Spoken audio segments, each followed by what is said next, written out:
हम मीटिंग को 5 मिनट के बाद शुरू करेंगे, लेकिन उससे पहले मुझे लगता है इस हॉल में बैठे हुए हर व्यक्ति को ये बात जान लेनी चाहिए। और अगर आप स्मार्ट हैं तो आपको तो दोनों कान खोल के सुननी चाहिए क्योंकि आप जानते हो हम इन दिनों में ऐसे लोगों से घिरे हुए हैं जो अपनी ही दृष्टि में बड़े बुद्धिमान हैं। किसकी दृष्टि में? बोलो, अपनी ही दृष्टि में। और आप इनके मुंह पर एक शब्द जरूर सुनोगे, मुझे पता है। ही नो एवरीथिंग उनको सब पता है। सीखने का ढक्कन बोलो बंद हो चुका है। अब ध्यान दीजिए, जब आप पुराना नियम पढ़ेंगे जिसका अधिकतर हिस्सा हिब्रू और थोड़ा सा हिस्सा अरामिक में लिखा गया था, और न्यू टेस्टामेंट वो पूरा ग्रीक में लिखा गया था। पुराना और नया नियम 3 लैंग्वेजेस में, एक ही किताब जो है वो पूरी 3 लैंग्वेजेस में लिखी गई थी, और हमारे पास जो है उसका ट्रांसलेशन है जो परमेश्वर के लोगों ने किया। जब आप पुराना नियम ध्यान से पढ़ेंगे तो आप एक चीज देखेंगे, इजराइलियों का और बहुत सारे लोगों का कोई लक्ष्य नहीं था। उनका लक्ष्य सिर्फ था कनान पहुंचना। उसके बाद देखिए वो अपनी फैमिली के साथ रहते थे। पर आप में से कितने लोगों ने नए नियम के अंदर देखा कि संतों का, जो भी चेले थे प्रभु यीशु के, उनका एक लक्ष्य था। और यीशु मसीह स्वयं एक लक्ष्य लेकर आया था। आप सोचो, मैरिज पे जब हम जाते हैं किसी की, तो कितना सेलिब्रेशन का माहौल होता है। बहुत कठिन हो जाता है वहां पर खुदा से बात करना, क्योंकि इतनी चकाचौंध रोशनी, डेकोरेशन, लोगों के कपड़े, खाना पीना, इतना कुछ वहां रहता है। पर आप सोच सकते हैं कि उस शादी में भी जब यीशु गया तो वहां पर भी उसने एक कन्फेशन किया कि मेरा समय नहीं आया है। वो मैरिज पे भी अपने उस लक्ष्य के साथ बाउंड था कि परमेश्वर ने मुझे सिर्फ इन चीजों के लिए नहीं भेजा है, मेरा एक लक्ष्य है। और मैं आपको आज एक बहुत आसान सी चीज मैं आपको बताता हूं। पौलुस का एक लक्ष्य था। वो कहता है मैं निशाने की ओर दौड़ा जाता हूं। आप जानते हो पौलुस को कोई भी रोक क्यों नहीं पाया उसके निशाने की तरफ दौड़ने से? जानते हो रीजन क्या था? यीशु को कितने कोड़े लगे थे? पर पौलुस की गिनती है 195। 5 बार मुझे कितने हुए? 195 हुए ना। 195 कोड़े लगे उससे।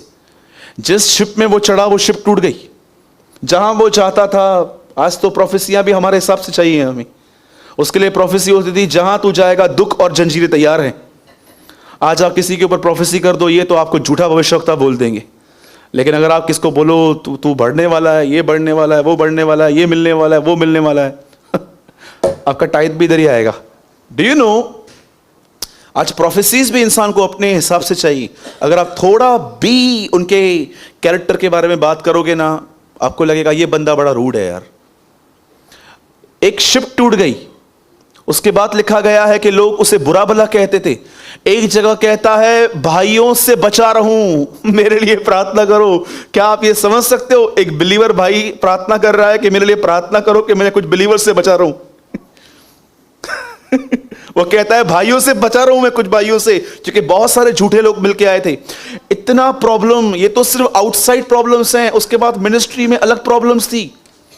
कुरिन्थियों की कलीसिया जो उसने बनाई, उसके जाने के बाद जो गड़बड़ियां हुई उसमें, अच्छा वाला आदमी सॉल्व नहीं कर सकता था।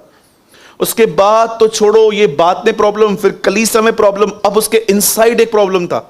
उसके बॉडी में कहां पर पेन था, और वो उसे कंटिन्यू खुदा को पुकार रहा था, पर प्रभु उसके द्वारा दूसरों को ठीक कर रहा था, उसको नहीं कर रहा था। एक ऐसा व्यक्ति जो इतनी तकलीफों में था, बाइबल बताती है वो बढ़ता गया बढ़ता गया। मैं आपको बताना चाहता हूं, अगर यीशु मसीह के बाद कोई किसी ने यह शब्द का प्रयोग किया है मेरा पीछा करो, तो वो पौलुस है। 10,000 अन्य भाषाओं में बोलता हूं, 30 से स्वर्ग में उठा लिया गया हूं। वो मुर्दों को जिलाया था, पूरे एशिया में उसने कलीसियाएं बनाई थी, और वो खुदा के साथ चलता था। उसे अभिषेक इंपार्ट करना आता था। वो अपने लोगों को रुमालों में अभिषेक डाल के बोलता रहा, जाओ बीमारों पर रख दो जो यहां पर नहीं आ पा रहे हैं। आप समझ सकते हो वो कैसा खुदा का खादिम था। कोई चीज उसे रोक नहीं पाई। जानते हो रीजन क्या था? उसके लाइफ में एक प्रिंसिपल था, एक सिद्धांत था जो हमारे जिंदगियों में दूर दूर तक नहीं है। वो कभी भी कल को आज में नहीं लाता था। सबसे मेन थिंग ये थी। आज आप लोगों से मिलो, वो आपको पास्ट के लिए बहुत कुछ बताएंगे। यार ऐसा हुआ, ऐसा हुआ, ऐसा हुआ। Brother, I am completely agree, आपके साथ बुरा हुआ, पर इसको होल्ड करके क्यों पकड़ा है तूने? इतने सारे लोग हैं, इसलिए वो कहता है जो बातें हो गई मैं उन्हें भूल कर मैं आगे की ओर दौड़ता हूं। मैं अपने निशाने की ओर दौड़ा चाहता हूं। मैं उस इनाम को पाना चाहता हूं जिसके लिए प्रभु ने मुझे पकड़ा था। कितने लोग हैं जो से ग्रिप करके रखते हैं अपने आप को? हां, यीशु मसीह ने कहा, जब तुम प्रार्थना करो और जब तुम परीक्षा में पड़ जाओ तो कहो हमें बुराई से बचा। क्यों? क्योंकि राज्य, पराक्रम तुझे ही ताकत है बचाने की हमें। कितने लोग हैं यहां पर, मुझे सच बताइए, खुदा को कहते हैं, खुदा ये विचार छोड़ नहीं रहे मुझे कुछ। मैं परीक्षा में पड़ जाता हूं, घंटों भर कुछ सोचता रहता हूं। जब बुराई में न ला, परीक्षा में न ला, परंतु बुराई से बचा। यीशु कहता है परीक्षाएं आएंगी, पर खुदा से कहो उस परीक्षा में बुराई न करूं, क्योंकि राज्य, पराक्रम, इंग्लिश में लिखा गया है पावर। प्रभु मैं प्रार्थना करता हूं मुझे बचाइए, क्योंकि आपके पास ही ताकत है मुझे बचाने की। Kingdom, power, glory belongs to you, O God the Father. मैं आपसे पूछना चाहता हूं, कितने लोग हैं जो खुदा से कहते हैं, प्रभु बहुत सारी चीजें मुझे पकड़ती हैं, होल्ड करती हैं।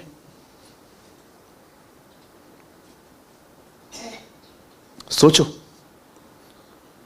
मेरे से इसने ऐसा किया, मेरे से इसने ऐसा किया। 100% एग्री हैं, कुछ लोग करते हैं, पर क्या आप इधर ही ठहर जाओगे? याद रखिए, पुरानी दाखरस खुदा कभी नई मशकों में नहीं भरेगा, और नई दाखरस पुरानी मशकों में भरेगा। वो क्या होगा? पुराने जमाने में, उन दिनों में एक चमड़ी होती थी बकरी की, जिसको वो धागे से सीते थे। वाइन स्किन्स कहते हैं उसको इंग्लिश में। उसके अंदर वो दाखरस को जमा करते थे, क्योंकि उसमें वो ताज़ी पड़ी रहती थी। वहां पर वो कहता है कोई भी व्यक्ति नई दाखरस पुरानी मशकों में नहीं डालेगा। क्या होगा? बस्ट हो जाएंगी। खुदा उन लोगों को कैसे उठाए जो कुछ पुराना नहीं छोड़ रहे हैं। आप पुराना तब ही छोड़ सकते हैं। एक बहन थी, किसी गलत आदमी के साथ वो रिलेशनशिप में आ गई। उसके डैडी उसको बहुत समझाते थे कि बेटा ये लड़का तेरे लायक नहीं है, तू दूर रहे इससे।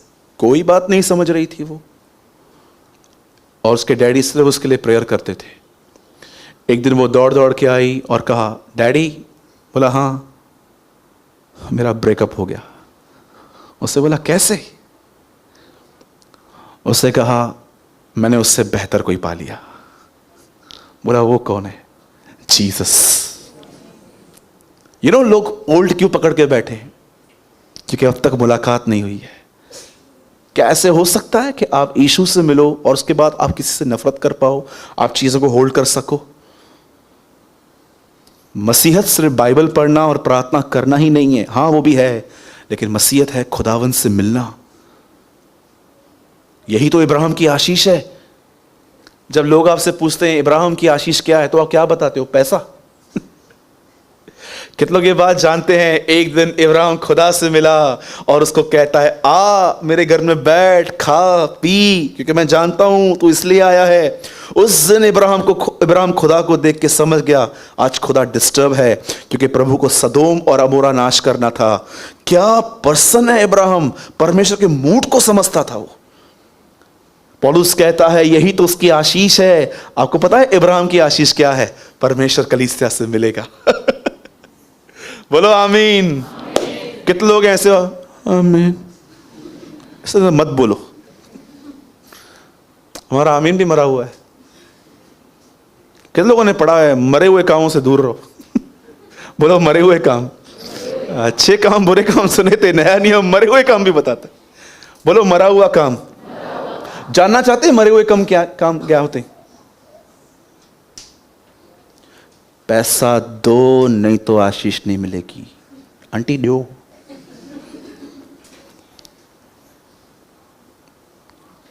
हमारे कलीसिया में कोई ऑफरिंग बैग नहीं घूमती है। जानते हो क्यों? लकड़ी भैया यार पंकु, काई भी।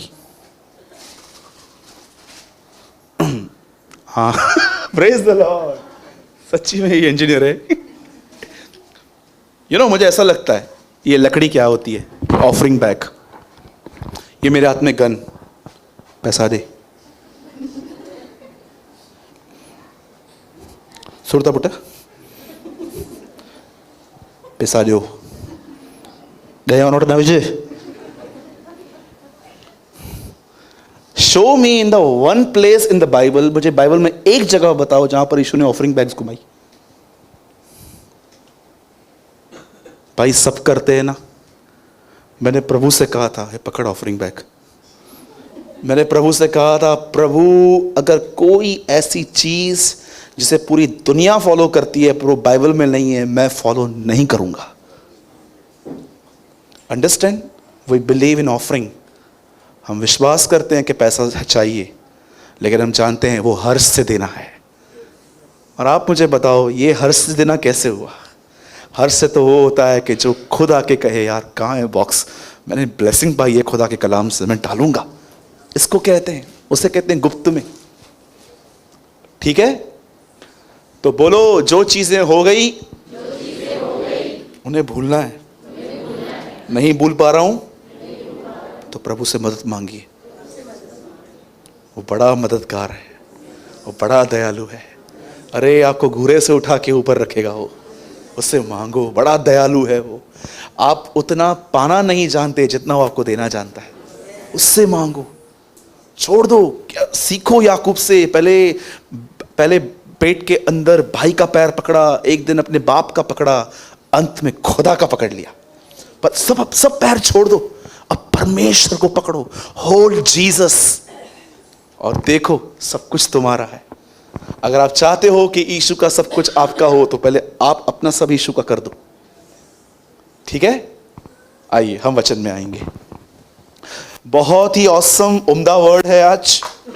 ये बड़ा नहीं है, आई थिंक 20-25 मिनट में पूरा होना चाहिए, क्योंकि मैसेज तो 3.5 घंटे का है। कोई बैठेगा 3.5 घंटे?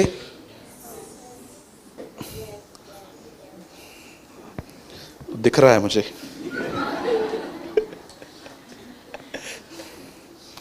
ता भले गल है जो असां थी था चऊं।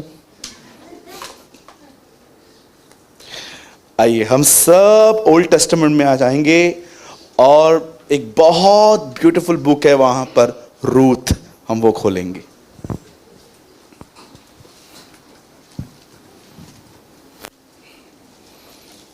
ये उत्पत्ति के बाद आता है। हाँ, न्यायों के बाद आता है। अच्छा, मैं भूल गया था।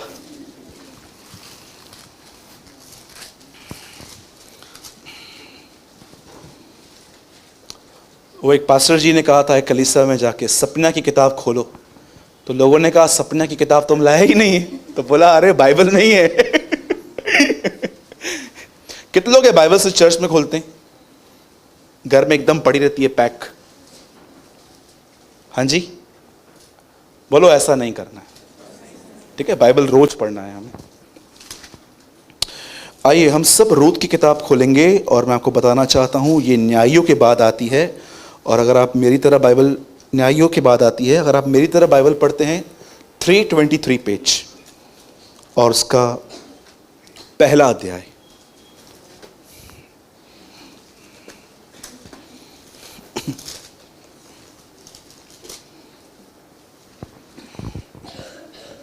इससे पहले कि आप इस वचन को सुने, मैं उससे पहले इस वचन के लिए कुछ बताना चाहता हूं।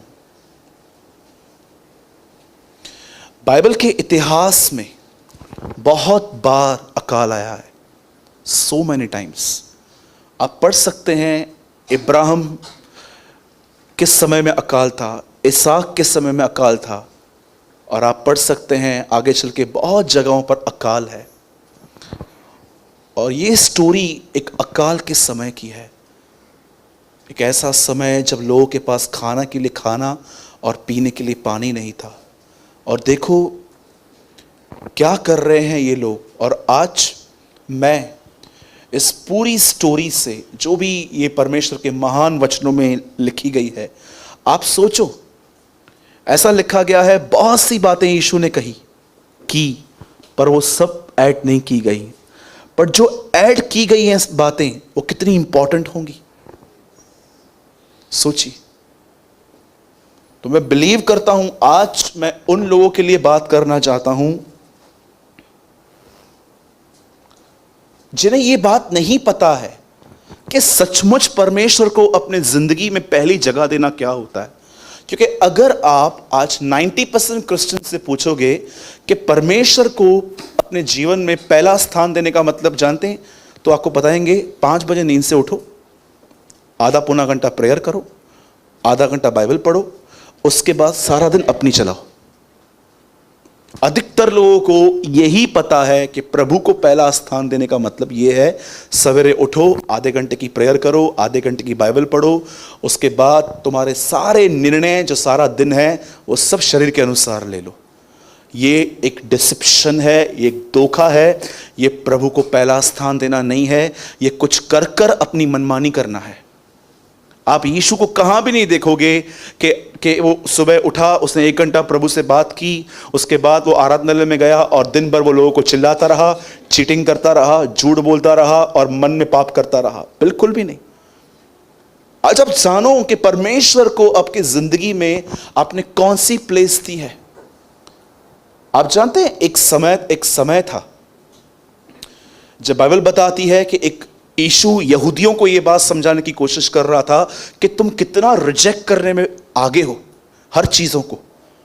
वो उनको कहता है कि एक व्यक्ति था, उसने अपने घर में बहुत भोजन बनवाया और उसके खुद के जो लोग थे क्या कहते हैं, आज मेरी मैरिज है, कोई कहता है मैंने बिजनेस स्टार्ट किया है, कोई कहता है मैं बैल लेकर आया हूं, मुझे नया काम चालू करना है।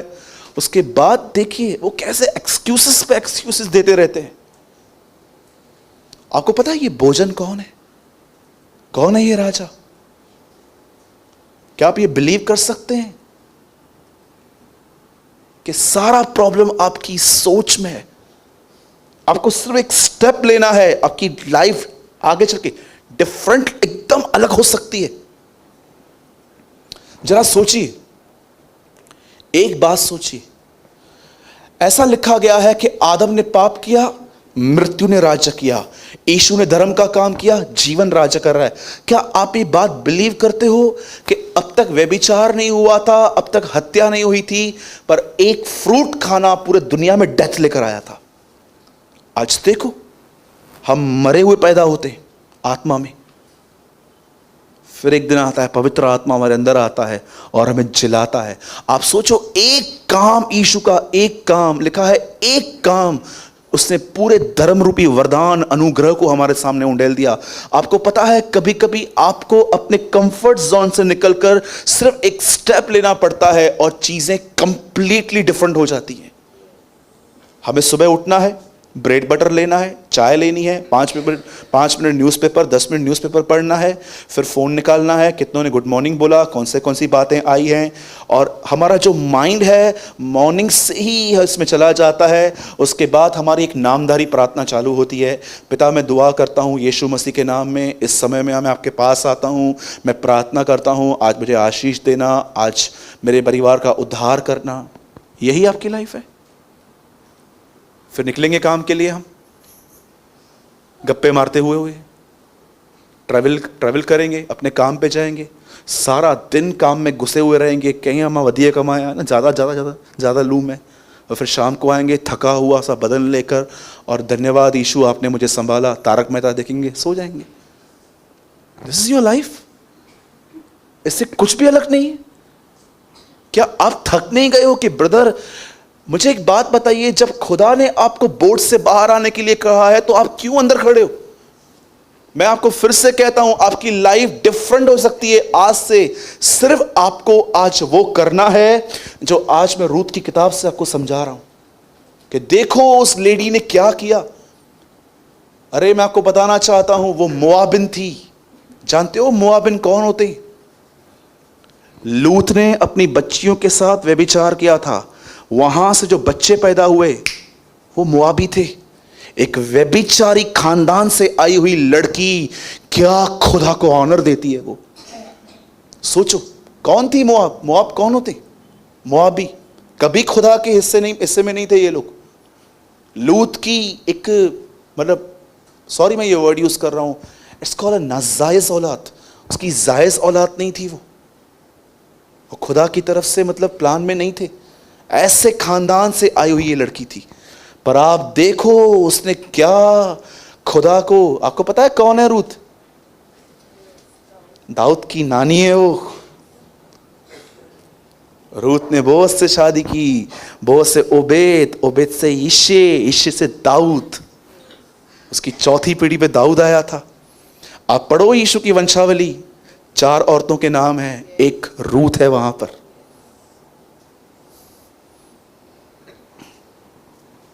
अगर आज कुछ न्यू लर्न करना चाहते हो अपने लाइफ में तो बड़े ध्यान से बैठो। सोना है तो पीछे वॉश बेसिन में जाओ, मुंह धो के आओ पहले, ठीक है? और जिसको भी मैंने सोते हुए देखा, मैं आपको सबके सामने गुड मॉर्निंग बोल दूंगा। ओके, आइए चैप्टर 1 वर्स 9।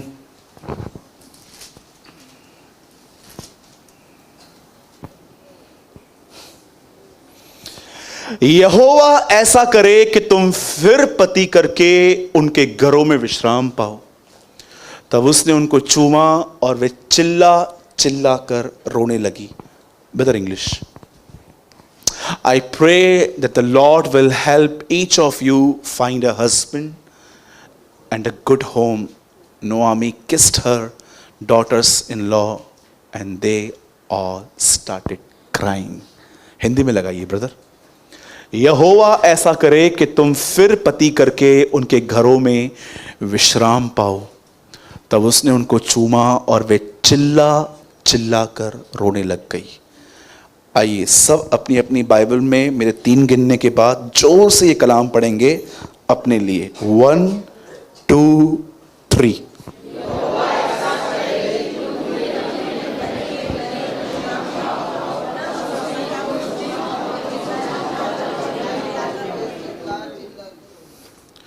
बाइबल बताती है एक लेडी थी, उसका नाम था नोआमी।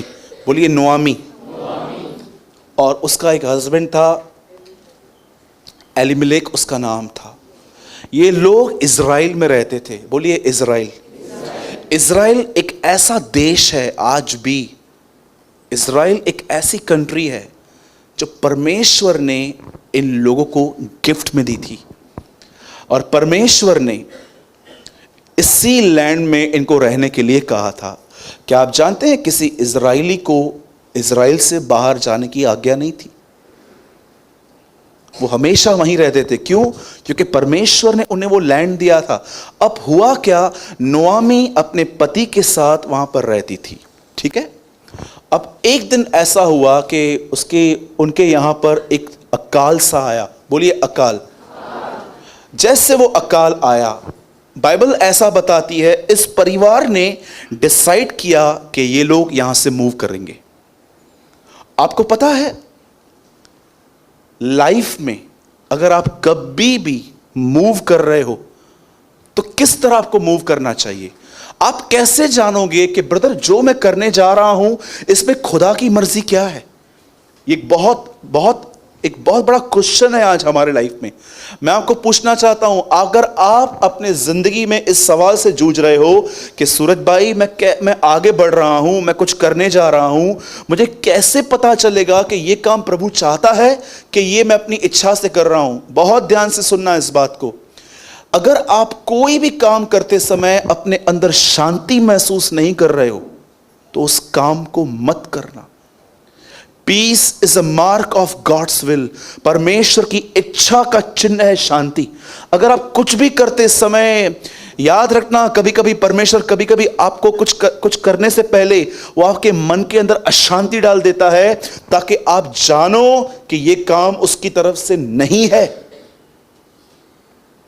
अगर आप कभी भी ये बात जानना चाहते हो ना कि ब्रदर मैं करूं नहीं करूं, प्रे करते समय ये महसूस करो कि प्रभु अगर मुझे ये काम करते हुए अगर शांति महसूस हो रही है तो मैं करूंगा, अदरवाइज मैं नहीं करूंगा। इसलिए आप देखो बहुत सारे काम जब हम करते हैं परमेश्वर हमें साइन देता है। आप जानते हैं फुटबॉल में एक रेफरी होता है, और जब भी वो गड़बड़ी देखता है ना तो वो सीटी बजाता है। सीटी बजने के बाद आप गोल भी करो वो काउंट में नहीं आता है। इंग्लिश में ऐसा लिखा गया है, peace of the Lord refer to your heart. तब परमेश्वर की शांति तुम्हारे हृदय में राज्य करेगी। इंग्लिश में पढ़िए, वहां पर लिखा है the peace of the Lord must refer in your heart.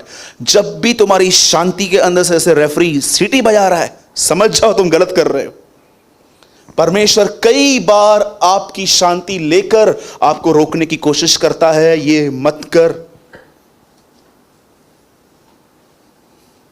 एक बार मुझे ऑफिस में कुछ सामान चाहिए था, तो जो आदमी लेकर आया उसने मुझसे पूछा कि साहब कहाँ लेकर आऊँ। तो मैंने उसको बताया आरकेटी के यहाँ कॉलेज है, वहाँ लेकर आ जाओ। वो लेकर आया तो मैंने उससे पूछा कितना दूँ मजदूरी।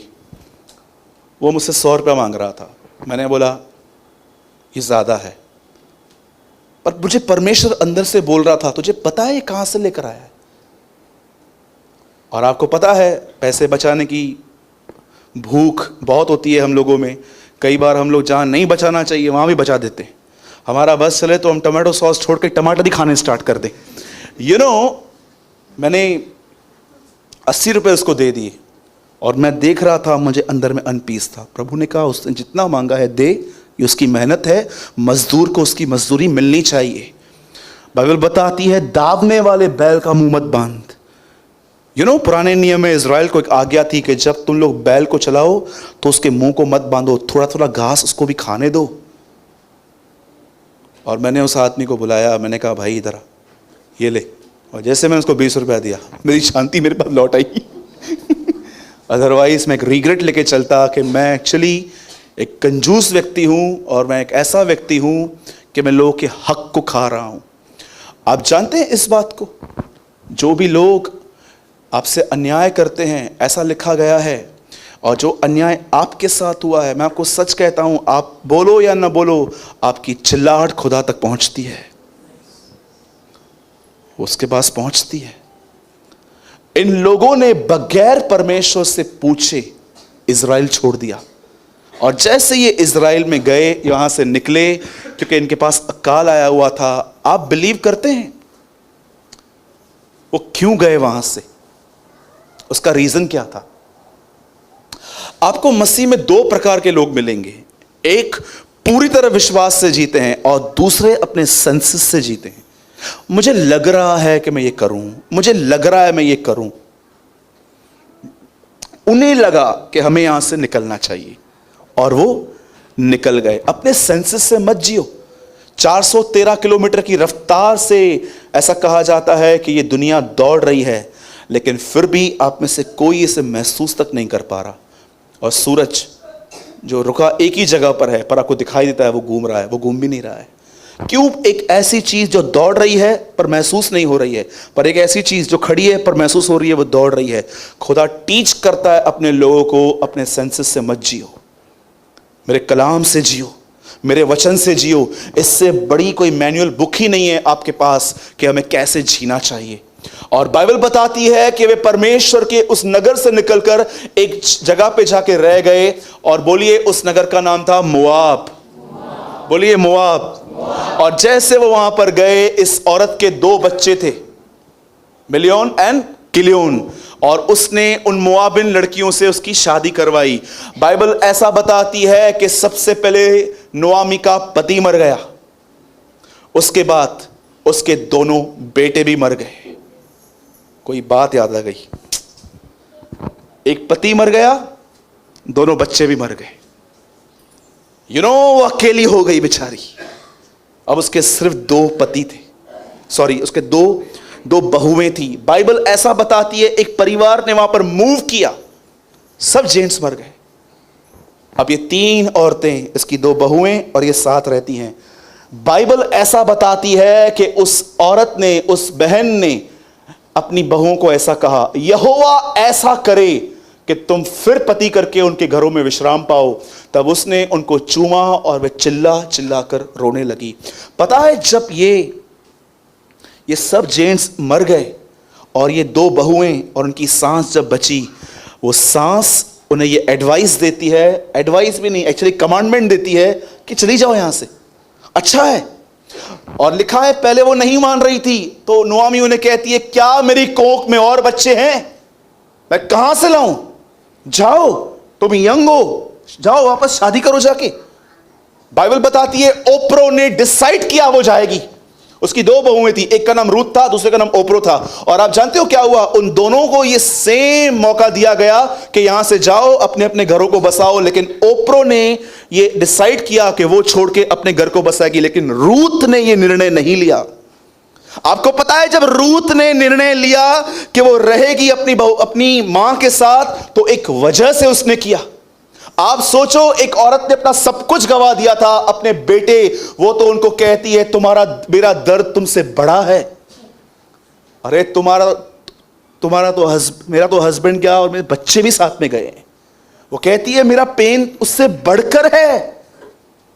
और जानते हैं हुआ क्या, ओप्रो ने कहा ठीक है मैं जा रही हूं, लेकिन रूथ ने निर्णय लिया वो नहीं जाएगी, वो रहेगी।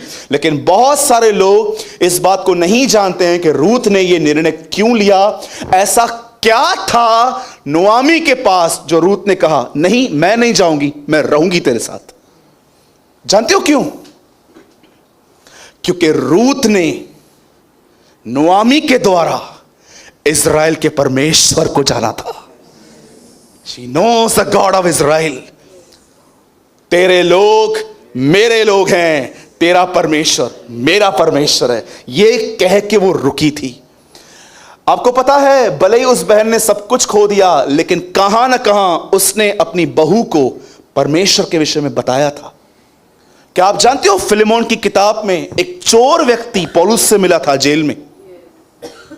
पौलुस के मिलने के बाद पौलुस उसके मालिक को कहता है इसका जो भी कर्जा है मैं भर दूंगा। पहले तो ये किसी काम का नहीं था, अब तो ये बड़े काम का हो गया है। पौलुस के साथ जेल में रहकर लोग बदल जाते थे। मैं आपसे पूछना चाहता हूं, क्या आज आप अपने परिवार पे कोई छाप डालते हो? अगर तुम नहीं डालते तो उसका कारण जानते हैं क्या है? क्योंकि तुम समय संसारिक हो, तुम्हें दुनिया चाहिए, तुम इतने बुद्धिमान हो, तुम जानते हो क्या करते हो? ये देखो मैं आपको बताता हूं। आप है ना बच्चे कभी कभी आते हैं और बोलते हैं मम्मी हाँ ट्रेन आने वाली है, हाँ आने वाली है, थोड़ा आगे जाऊं। जैसे ट्रेन देखते ना पीछे आ जाते हैं। आज के बिलीवर्स जानते हैं क्या बोलते हैं? ऐसा क्या करूं जिसमें मुझे एंजॉयमेंट भी मिले और मैं संसारिक भी नहीं ठहरूं। हम ऐसा क्या करें कि हमें एंजॉयमेंट भी मिले, हमें दुनिया भी मिले और हम संसारिक भी न कहलाएं। रिसेंटली एक मूवी लगी थी, उसका नाम था कबीर सिंह। आप बिलीव करेंगे विश्वासी उस पिक्चर पे जा रहे थे, निकम्मे। ट्रस्ट मी, मैं मजाक नहीं कर रहा हूं, खुदा मेरा गवाह है। मैं कुछ दिन पहले मैंने फेसबुक पे देखा, इतने सारे क्रिस्टियन लिखा था वॉचिंग कबीर सिंह। मैंने लिखा नीचे लिखो बिकॉज आई एम अ बैकस्लाइडर। बताओ बिलीवर्स मूवी पे भी जाते हैं। अरे देखो तो सही वहां पर कितना शैतान यूज करता है उसको, और ये लोग देखते भी हैं और दुनिया को भी बताते हैं। मैं उन्हें बोलना चाहता हूं जो भी लोग मूवीज पे जाते हैं, तुम परमेश्वर की नहीं, तुम हेरोदिस की संतान हो, जो सुबह यूहन्ना बपतिस्मादाता का वचन सुनता था और शाम को वही नंगी आधी नंगी लड़की के डांस देखता था। आपको पता है राजा हेरोदिस कौन था? Every Sunday John the Baptist उसके दरबार में आता था, और लिखा है यूहन्ना ये हेरोदिस उसे बहुत ध्यान से सुनता था क्योंकि वो जानता था ये प्रॉफिट है। शाम को उसी दरबार में एक लड़की आती थी, हाफ नेकेड, यहां तक कपड़े पहन के वो डांस करती थी। हेरोदेस वो भी इंजॉय करता था। सुबह पिक्चर देखता है, शाम को चर्च जाता है। खुदा ऐसे ढोंगियों से हमें बचा के रखे। आमीन। बोलिए, जोर से बोलिए आमीन। ये यस, मैं प्रोफेसी करता हूं उस बच्चे के लिए। ब्रदर, ये बच्चे जो हैं आगे चल के परमेश्वर के नबी ठहरे। एक बहन ने मुझे कॉल किया, बोला ब्रदर मेरे लिए प्रे करो, मैं प्रेग्नेंट हूं। मैंने कहा बिल्कुल प्रे करेंगे। उसके बाद बोलती है दुआ करना मुझे बेटा मिले। मैंने कहा ये घिनौनी प्रार्थना नहीं करूंगा, क्योंकि मैं जानता हूं, खुदा जानता है आने वाली जनरेशन को कौन चाहिए। यस। क्यों बहनें क्या यहां वहां से आई हैं? मैं यीशु मसीह के नाम से बहनों आपको कहना चाहता हूं, कलीसिया को दूल्हा नहीं दुल्हन कहा गया है। परमेश्वर ने आपको, हाँ यस, उसे फीमेल का नाम दिया है। तुम झलो बैठ के।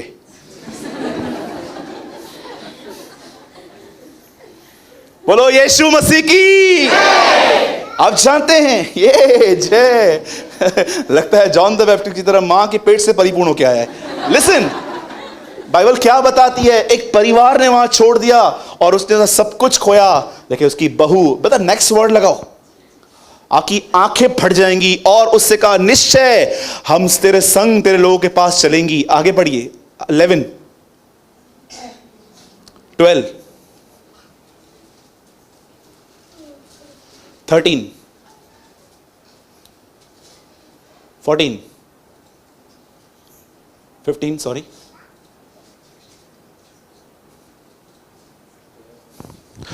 रूत बोली तू मुझसे यह विनती न कर कि मुझे त्याग या छोड़कर लौट जा, क्योंकि जिधर तू जाए उधर मैं भी जाऊंगी, जहां तू टिके मैं वहां टिकूंगी। तेरे लोग मेरे लोग हैं, तेरा परमेश्वर मेरा परमेश्वर है। आइए इस कलाम के लिए ताली बजाएं। Praise the Lord. तुम्हारे घर पे काम वाली भाई तुमको बोलती है तेरा परमेश्वर मेरा परमेश्वर है। तुम्हारे दुकान पे वर्कर्स तुमको बोलते हैं तेरा खुदा मेरा खुदा है। जानते हो क्यों नहीं बोलते हैं? क्योंकि उन्होंने तुम में खुदा नहीं देखा है।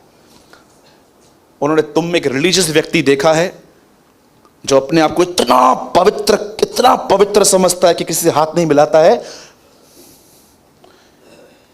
एक आदमी दूसरे आदमी को बोल रहा था किसी विश्वासी से हाथ मत मिला। बोला क्यों? बोला अभिषेक चला जाएगा। जो ऐसी मेंटेलिटी रखते हैं ना, तो मैं बोलना चाहता हूं अभिषेक तो बाद में जाएगा, पहले तू अपने अंदर से दुष्टात्मा निकाल। क्या ये लोग क्या यीशु से ज्यादा पवित्र हो गए? इशू ये है, अंडरस्टैंड? अब देखिए ये एक निर्णय था। अब इसे डिसाइड किया कि ये अपने परमेश्वर के साथ रहेगी। वो जानती थी कि जिस परमेश्वर को नुआमी जानती है ना, मुझे नुआमी के साथ रहना पड़ेगा उसे जानने के लिए। समझ रहे?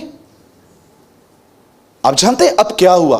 अब देखो, एक मोआबिन लड़की ने अपना पति खोया, लेकिन अब उसे डिसाइड किया कि वो उसके साथ रहेगी। अब देखो, इसमें से कुछ भी इत्तेफाक नहीं है।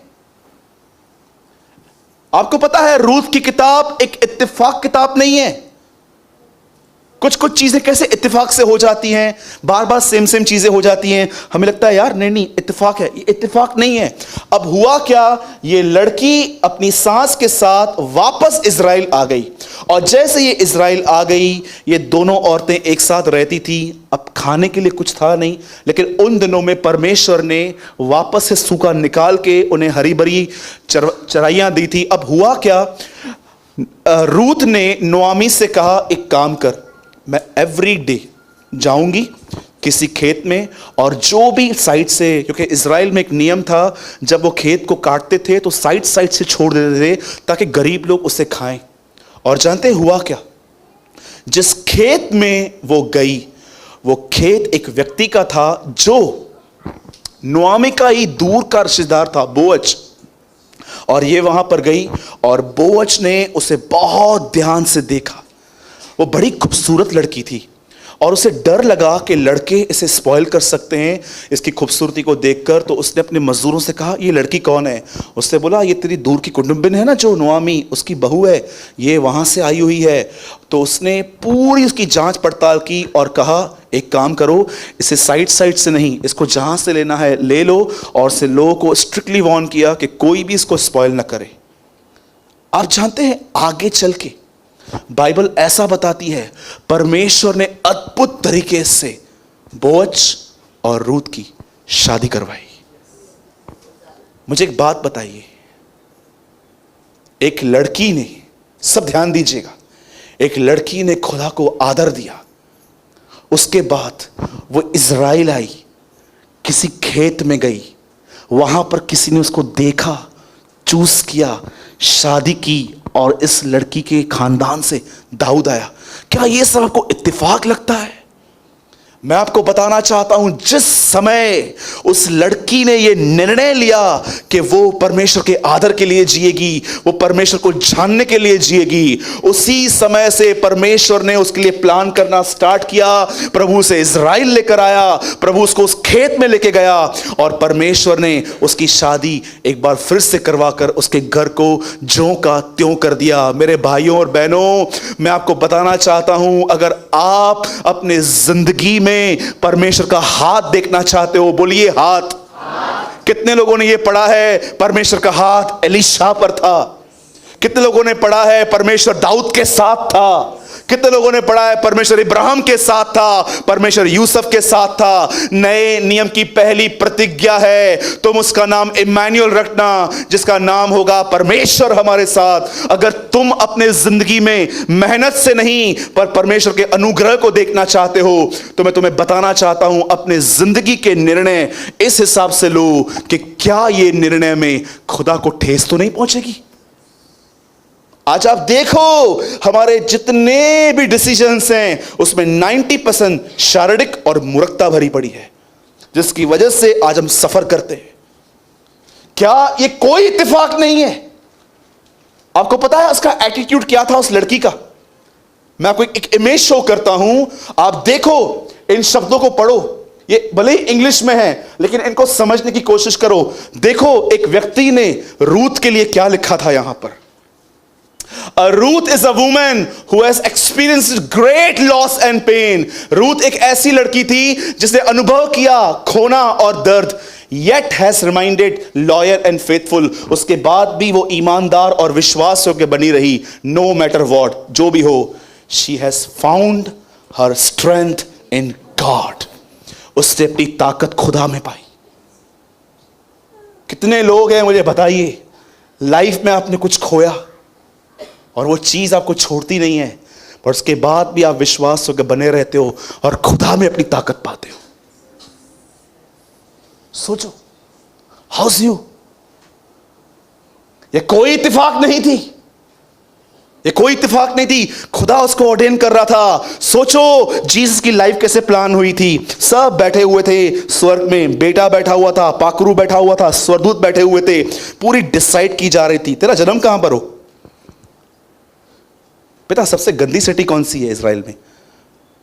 तेरे टाइम पे नासरत होगी, वहीं पर। ओके, उसके बाद एक टाइम आएगा राजा तुझे मारने के लिए जाएगा, तो कहां लेके भागना है? ओके, यहां पर। मिनिस्ट्री कभी से स्टार्ट करेगा? 30। ओके 30। पहले किसको ठीक करेगा? नहीं, ठीक नहीं करूंगा, पहले पानी को दाखरस बनाऊंगा। ओह प्रेज द लॉर्ड। उसके बाद किनके से दोस्ती रखेगा? उस टाइम पे कौन कौन होगा? मार्था होगी, मरियम होगा, लाजर होगा, जकई होगा, इन सबसे मिलेगा उस टाइम के? हाँ हाँ हाँ, चलेगा चलेगा। अच्छा ये बताओ, मुर्दों में से जिंदा होने के बाद किससे मिलेगा पहले तू? चेलों से कि किसी और से? प्रभु उससे जो मेरी वैल्यू करते हैं, जो मेरा इंतजार करते हैं, उस टाइम पे मरियम होगी, उससे मिलना। उसकी पूरी लाइफ ऑर्डेन थी। यह इसीलिए हुआ ताकि नबी का यह वचन पूरा हो। मती कहता है एक एक चीज प्लान की गई थी। खुदावन ने एक बहन के लिए एक लाइफ प्लान की, क्योंकि वो उसके आदर के लिए जी रही थी।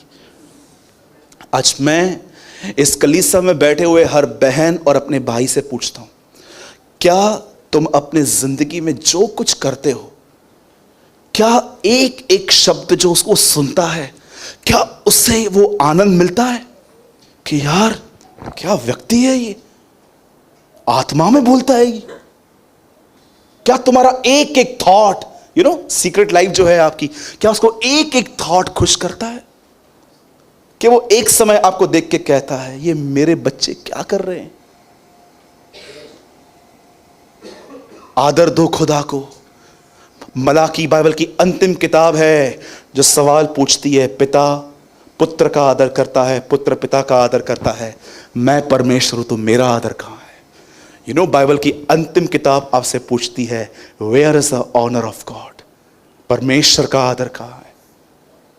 आज अपने आप से पूछिए, आप सीरियसली पूछिए, सीखिए इस बहन से, एक अन्य जाति से आई बहन, कोई बॉर्न क्रिश्चियन नहीं थी, ये बॉर्न जू नहीं थी, कुछ भी नहीं पता था, लेकिन उसे डिसाइड किया अपने जनरेशन के लिए वो वापस नहीं जाएगी। वो चली गई ओप्रो, उसको पति चाहिए था, सब चाहिए था, खुद कुछ बाइबल में जिक्र तक नहीं है उसका बात में, लेकिन इसका जिक्र आया कि परमेश्वर ने इसके लिए किया। What about you? Are you honouring God? हां, यहां से निकलने के बाद क्या आपके निर्णय उसे कहते हैं कि वही लाइफ है, खाना है, पीना है, संडेया अरे वनो विवाना में,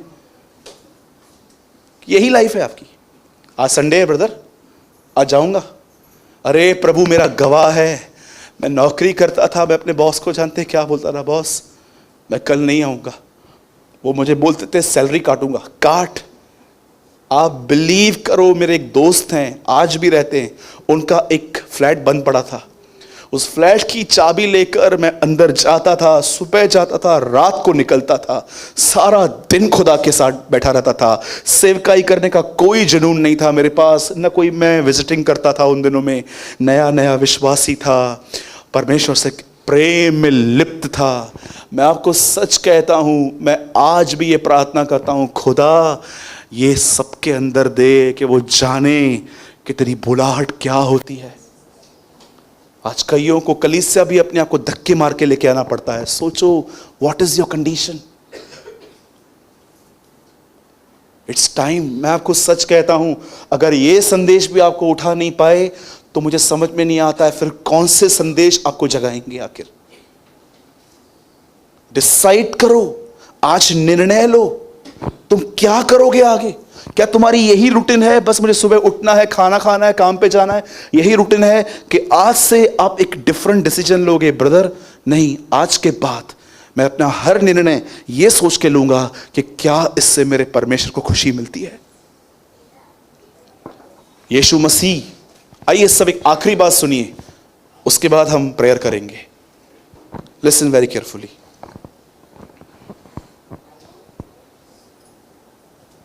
मुझे बताइए, एक बार यीशु ने पेड़ को श्राप दिया, पेड़ सूखा कि नहीं? यह बात यीशु को किसने बताई? चेले ने बताई, राइट है। जब यीशु ने कहा लाजर बाहर आ, तो लाजर कितने दिनों के बाद आया? हाँ जी, okay, praise the Lord. Third thing, पानी दाखरस में कितने दिनों के बाद चेंज हुआ? हाँ, उसी टाइम पे हो गया, पक्का। यीशु एक जगह पे गया,